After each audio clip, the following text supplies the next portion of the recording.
Boa noite, um prazer poder falar com vocês, poder falar com o povo paraibano. Professor, nós estamos nos aproximando já da reta final de 2022 e sempre que se chega, né, esse período mais voltado para o Natal, voltado para as festas de fim de ano, já há uma projeção por parte de alguns economistas e também do próprio mercado de um aquecimento, né, de um aquecimento na movimentação financeira do país. Qual é a real situação da economia hoje, a situação econômica do país hoje e o que é que se espera para os próximos meses, já que nós estamos nos aproximando de um período festivo? Olha, excelente, excelente questão. Agora há pouco, pela manhã, saíram os dados do CAGED, né? O CAGED veio com uma geração de empregos de 270 mil vagas formais. O mercado previa algo em torno de 240. Quando você coloca isso do início de 2021 até hoje, a geração de emprego formal no Brasil está batendo a casa de 5 milhões de empregos. Isso é um tema que me chama muita atenção, porque geralmente a gente discute muito o número e não discute o porquê disso. Tá? Então, na verdade, é excelente comentar esse número e passa um pouco do que a economia brasileira está vivendo no momento, porque ela é o resultado final de toda a política. O governo ele agiu durante esse tempo, ou vem agindo com o ministro Paulo Guedes, visando a liberdade econômica, visando a melhoria no ambiente de negócios. Então, se eu chegasse aqui e dissesse, o Brasil é a quarta economia mais digitalizada do mundo, o Brasil ele removeu uma série de entraves para contratar. Mas o que o povo quer discutir na ponta é geração de emprego e renda. Então, nós estamos aí com 5 milhões de empregos formais no pós-crise da pandemia. Isso é um número que deve ser comemorado, porque se nós juntarmos os 7 países do G7, são as nações mais desenvolvidas, Estados Unidos, Canadá, Alemanha, Itália, se nós somarmos os empregos gerados por esses países durante esse período, não bate o que o Brasil gerou de empregos no mesmo período.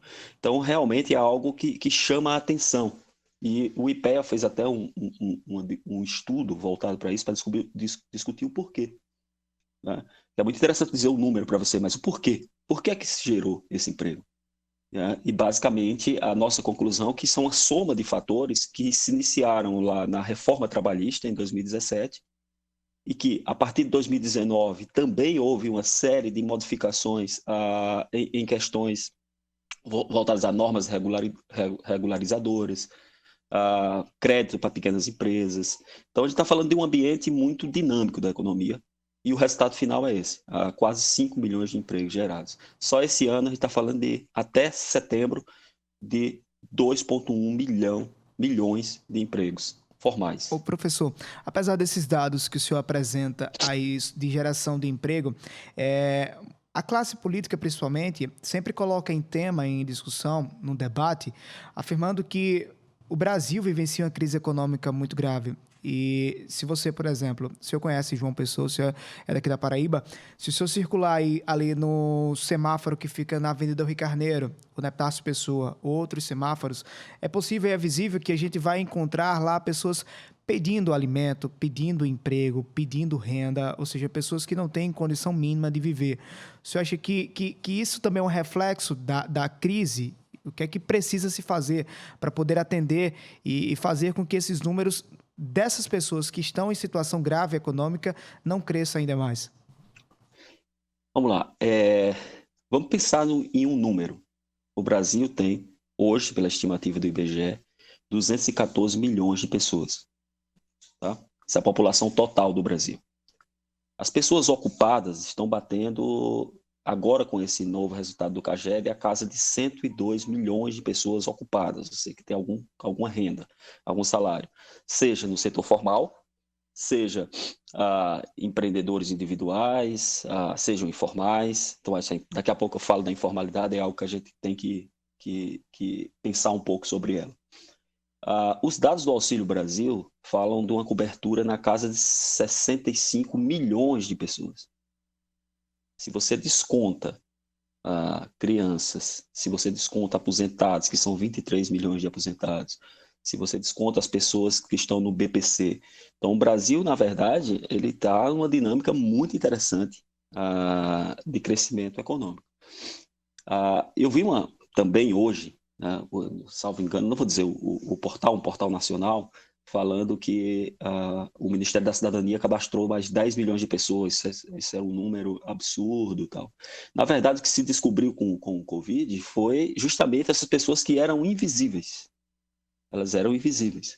Elas não tinham cadastro, muitos não tinham CPF, isso foi regularizado lá no auxílio. E hoje essas pessoas fazem parte do cadastro único. O cadastro único é que estão aptas ao social, não necessariamente só o Auxílio Brasil. E a informação que eu obtive do Ministério da Cidadania é que todas as pessoas no cadastro único hoje, que estão cadastradas como extremamente pobres, já foram incluídas no programa social. Então a gente fala de uma atuação muito forte na geração de emprego. E geração de emprego, como o próprio ministro Paulo Guedes disse, quem gera emprego é a iniciativa privada. Você tem uma atuação muito forte também no Auxílio Brasil, com um número de pessoas muito expressivo. Nem estou falando do valor, estou falando apenas do número de pessoas. Então o Brasil ele vem nessa toada desde da crise da Covid, tentando garantir emprego e garantir a cidadania via programa social. Foi um baque muito forte, Covid, né? Mas o Brasil se recuperou muito rápido. Você pega o crescimento em 2020 da queda do PIB, foi na casa de 3,98%, 4%. No ano seguinte, o Brasil cresceu 4,5%.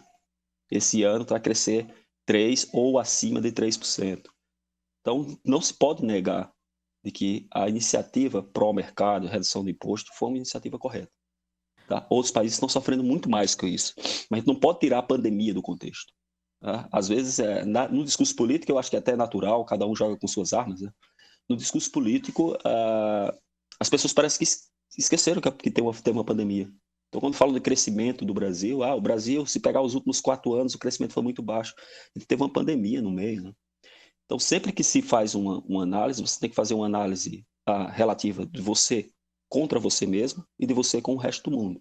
Então, o Brasil, lá da pandemia, ele caiu menos do que vários países e agora vem crescendo mais, né? A expectativa até que se cresça mais do que a China. Nós estamos com inflação menor do que a dos Estados Unidos. Então, são números que deveriam estar sendo comemorados, mas como isso é um debate político, então as pessoas elas meio que relativizam as coisas demais, né? Ô, professor, quando o senhor fala aí sobre essa saída da pandemia de Covid-19, né, que realmente afetou não apenas o governo federal, mas também governos estaduais e gestões municipais, mas acho que o senhor que é possível já e vislumbrar um cenário futuro, diante dessa saída da pandemia, um cenário futuro. Independente do presidente da República que venha a ser eleito, seja Lula ou seja o presidente Jair Bolsonaro reeleito, qual o cenário que se terá da economia do país a partir de janeiro de 2023? É interessante essa pergunta, mas responder pelo seguinte, são 2 modelos diferentes. Tá? Se o presidente Jair Bolsonaro for eleito, você tem um modelo lá estabelecido, que é um modelo pró-mercado, de redução de imposto. Se o ex-presidente Lula for eleito, é um modelo totalmente diferente. Então, como eu sou um defensor da Professor, liberdade de mercado... Oi? mas independente de modelos que venham ser adotados por políticos, eu estou falando da situação econômica do país. O país tem uma situação econômica confortável, está em crise, está em déficit, está com a conta negativa. Esse é o contexto que eu quis pontuar. Tudo bem. Então vamos falar de conta. Porque se eu for falar de perspectiva de crescimento, a perspectiva está totalmente ligada à condução da política econômica. Tá? Mas na conta pública, por exemplo, o ministro Paulo Guedes acabou de dizer, nós vamos entregar ao país com o mesmo nível de dívida que recebemos, caso entregar para o próximo gestor, seja ele o presidente Jair Bolsonaro ou o ex-presidente Lula. Isso é um fato impressionante. Por quê? Porque nós atravessamos uma crise de Covid. Né? Em 2020, a expectativa de alguns institutos muito renomados no Brasil, institutos fiscais, era que a relação dívida-PIB do Brasil batesse 100%, ou seja, nossa dívida era o tamanho do PIB de um ano, que é na casa de 7,8 trilhões de reais. É muita coisa. e nós estamos entregando na casa de 74 baixo, ou seja, um nível inferior ao que foi recebido em 2019. Aí se fala no debate político de bomba fiscal, tem uma bomba fiscal de 400 milhões. Você dá até risada nisso, até porque antes de ir para o IPEA, eu era subsecretário de Política Fiscal do Ministério da Economia. E quando você vai ler o relatório dessa bomba fiscal, tem lá 140 milhões de redução de receitas previstas para 2023. Isso vai prejudicar o teto. Olha, teto é de gastos, não é relacionado à receita. Então as pessoas escrevem essas coisas e não conseguem nem se ater ao conceito simples, né, que é teto de gasto não tem a ver com receita. Teto de gasto, como o próprio nome diz, tem a ver com gasto. E o que se diz é, digamos que esse cálculo aí, que está totalmente errado, de 400 bilhões, esteja certo, vamos assumir que ele esteja certo, o caixa do governo é na casa de 800 bi, então é o dobro disso. Então não tem nenhum problema fiscal no governo federal. E por incrível que pareça, também não tem problema fiscal nos estados e municípios. A pandemia, com as transferências do governo federal, ela equalizou as contas de diversos estados. Em 2019, salvo engano, você tem quase 20 estados do Brasil com algum problema fiscal. Você tinha quase 3 mil prefeituras com algum problema fiscal. Hoje nós temos 0 com problema fiscal. O que é que isso quer dizer? Os estados não estão atrasando salário. Tinha um estado no sul do país em que ele pedia para os funcionários fazerem no final do ano um empréstimo consignado no banco estatal para que eles pudessem receber o 13º. Isso não acontece mais. Essa mágica aconteceu no pós-pandemia, via transferências do governo federal para estados e municípios. Então você tem uma equalização de contas, né? Os estados com as contas equalizadas, municípios com as contas equalizadas e o governo federal com a conta equalizada. Então é algo que inédito na história do Brasil e tem projeto muito interessante, da qual o IPEA está fazendo parte, de monitorar esses dados e trazer para a população, traduzir isso numa linguagem simples e trazer para a população como estão a situação fiscal, não só do governo federal, mas como também de estados e municípios. Vem uma coisa grande por aí. O professor, saindo um pouco das gestões e indo para a população, principalmente para a população voltada mais do Nordeste e aqui da Paraíba. Nos estudos que foram feitos pelo IPEA, é possível identificar quais são as áreas que estão em fase de crescimento, ou aquelas áreas que precisam de mais atenção do poder público para poder ampliar. Vocês têm uma análise sobre isso? Eu mesmo me encarreguei de fazer muitas dessas investigações, porque eu sou entusiasta de desenvolvimento regional. E eu fico muito preocupado quando eu vejo uma política de desenvolvimento regional ser repetida por 20, 30 anos e a região não se desenvolver. Então eu penso, tem alguma coisa errada. Se você vai repetindo uma receita 30 anos e você não obtém o resultado, e vem alguém e promete repetir por mais 4 porque agora vai dar certo, isso me preocupa muito. Então eu estou falando do contexto de desenvolvimento regional da região Nordeste como um todo. Eu acho que tem uma série de oportunidades, isso focando na Paraíba, se foca muito no turismo, que eu acho, mas nós temos ali no centro do estado uma capacidade de gerar riqueza via mineração que é algo estrondoso. Nós estamos falando de 30, 35 prefeituras que seriam beneficiadas se houvesse um destravamento dessa atividade. E um destravamento junto, aí nós poderíamos convidar o Tribunal de Contas Estadual para elaborar uma cartilha de gasto com educação, dizer para o prefeito, olha, vamos destravar esse setor via redução de impostos, via redução de burocracia, mas você vai assumir um compromisso de gastar bem o dinheiro da educação, de formação da educação básica. Você pode ir para o sertão e tentar investir em meio ambientes, que seria algo impensado há anos atrás. Como é que você extrai a riqueza do meio ambiente num ambiente que aparentemente é árido, né? Mas nós temos capacidade de gerar riqueza via crédito de carbono, nós temos capacidade de gerar riqueza via créditos de reciclagem, e eu falo isso não da boca para fora, porque eu entreguei o projeto na mão do representante do Banco Mundial no Brasil, norte-americano, entreguei o projeto de geração de crédito de carbono da Caatinga. Está no Banco Mundial, o Banco Mundial está avaliando isso. Como é que a gente gera crédito de carbono na Caatinga? Como é que a gente gera riqueza nos lixões? Mas isso também depende de uma certa vontade política, né? Os entes subfederativos, eles têm que se interessar pelo projeto. Os governos municipais, eles têm que formar consórcios. Você pega lá, você falou da minha cidade, Conceição, ela sozinha não tem capacidade de montar uma planta de reciclagem que seja sustentada no longo prazo, assim, que se autossustente. Então, ela poderia formar um consórcio com Santa Inês e Biara, e ali ele gerar não só o material reciclado, né, físico, como gerar o crédito associado a esse mercado de reciclado. Esse crédito de reciclagem que foi criado esse ano, via decreto presidencial, ele já movimentou mais de 5 milhões de reais, só no estado de São Paulo. Então a gente está falando de trazer essa riqueza para cá, tá? Trazer para o Nordeste, mas é muito mais a perspicácia de gestão do que recurso. Em nenhum momento aqui eu falei para você, nós precisamos gastar tantos milhões, alguma coisa. Não, a gente só precisa mudar a atitude e mudar algumas leis. As federais, elas estão sendo mudadas, eu acho agora que o segundo passo seria movimentar a modificação de leis estaduais. Ô, professor, para essa reta final de 2022, o IPEA sempre faz algumas estimativas em relação à inflação. E pelo que vocês puderam apurar, puderam estudar e avaliar, há uma projeção de queda da inflação, né, aqui no Brasil em 2022. Nós tivemos um problema muito sério de inflação, que foi uma questão de desmantelamento das cadeias globais mesmo, em 2021. A inflação ela bateu forte. E o Brasil, é curioso que eu acho que escrevi isso em 2019, que ainda nem estava no governo, e eu dizia, o nosso problema não é a flutuação do preço, é o nível, nós estamos com um nível muito alto, então qualquer variação de 5% num combustível que custa R$5 é muita coisa.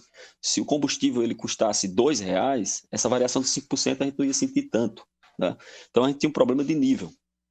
Então isso foi o que foi feito lá de fato, né? Quando você colocou o teto do ICMS, não só para combustível, mas como para energia elétrica e telecomunicações, você deu um baque na inflação. Então você cria um efeito, uma cadeia de queda de preço. E nós estamos registrando 3 meses, vamos entrar para o 4º mês de deflação, ou seja, de queda de preços. Algumas pessoas podem dizer, mas eu não sinto tanto. Tal. A inflação é um valor médio.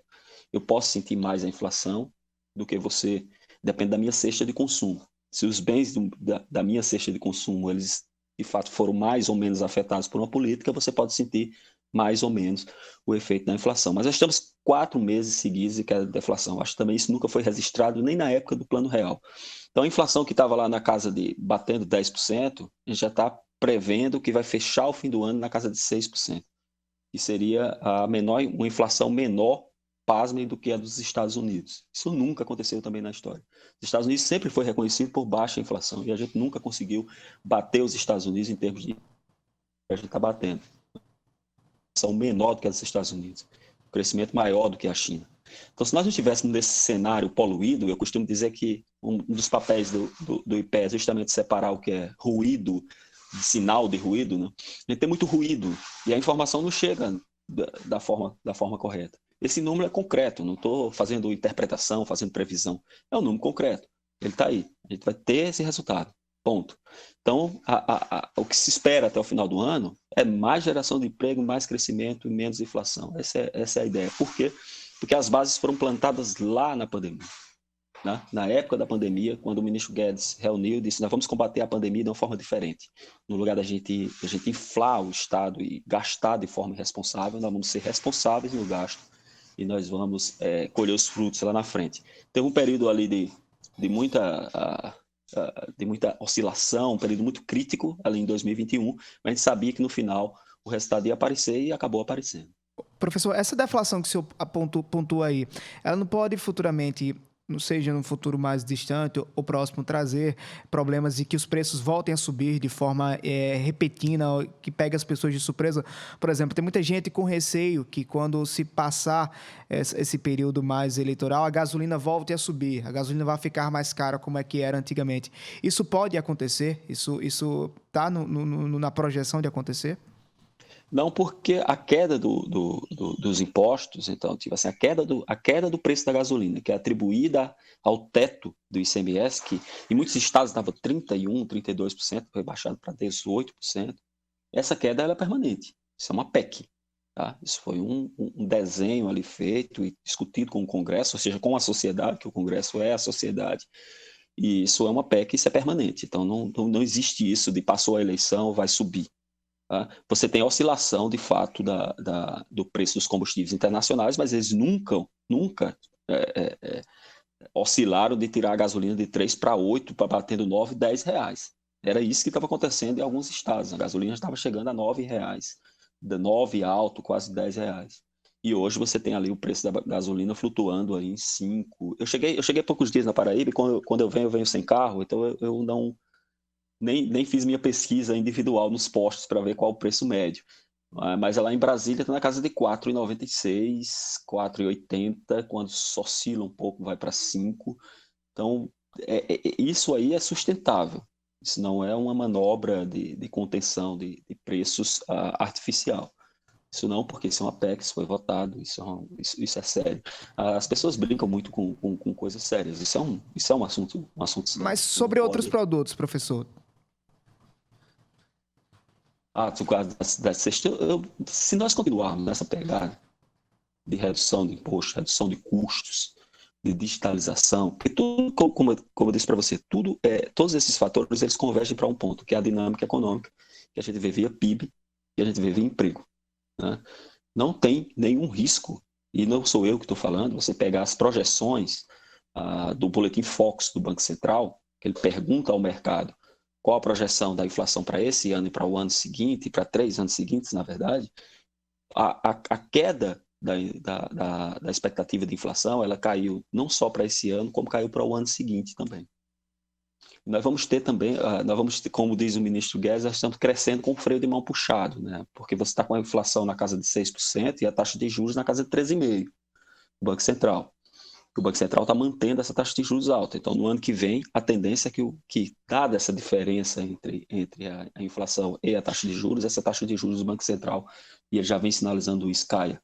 Então, você vai ter mais dinâmica econômica. Então, não há por que se preocupar. Nós temos 2 pilares da inflação: a política monetária e a política fiscal. A política fiscal está equilibrada e a política monetária está sendo muito bem conduzida por um banco que agora é independente. Ele não depende do governo. Né? Esse governo ele disse, não, o Banco Central bom é um Banco Central independente. Então, o Banco Central brasileiro é independente e em 2021 ele virou um Banco Central independente. Então, são 2 políticas muito bem conduzidas, não tem nenhum risco de aumento expressivo nos custos da cesta básica, por exemplo. Professor, o senhor fala aí sobre a questão da economia, sobre inflação e projeção. Na semana passada, houve uma polêmica muito forte envolvendo o Ministério da Economia. O IPEA está ligado ao Ministério da Economia, que foi sobre a projeção e a expectativa sobre como será feito o cálculo do salário mínimo a partir de 2022. Houve uma fala do ministro Paulo Guedes, depois ele veio a público se justificar, dizendo que o estudo que estava em análise não iria atingir diretamente o salário mínimo real para o brasileiro. Qual a situação de hoje do Ministério da Economia sobre a projeção do salário mínimo para os próximos anos? Olha só, nós passamos um período de pandemia e o ministro... agora eu vou te dar um relato pessoal rápido antes de responder diretamente a tua questão. É muito difícil quando você vai para o governo, você sabe disso. Você está dentro do governo, focado em desenvolver seu projeto, focado que o projeto seja interessante, depois de convencer os seus superiores, depois de convencer a Câmara, o Congresso Nacional, e de repente vem uma coisa do nada, sem fundamento, e você tem que parar tudo que você está fazendo para responder.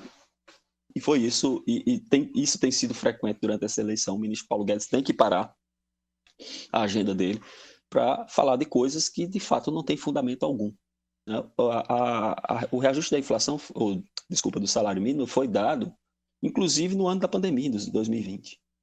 Então não tem nenhum fundamento isso que foi colocado. Na verdade, o que se tem, de fato, são ações de equilíbrio de conta pública para que você possa, de fato, dar um aumento acima da inflação garantido pelo ministro.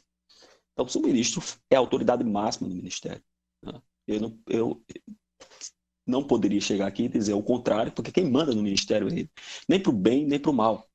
Né? Eu poderia dizer, o ministro está dizendo que vai dar o reajuste 1% acima da inflação, digamos. Mas o ideal seria dar 5%. Eu não tenho autoridade para isso, quem manda é o ministro. Então, se o ministro chegou e desmentiu isso,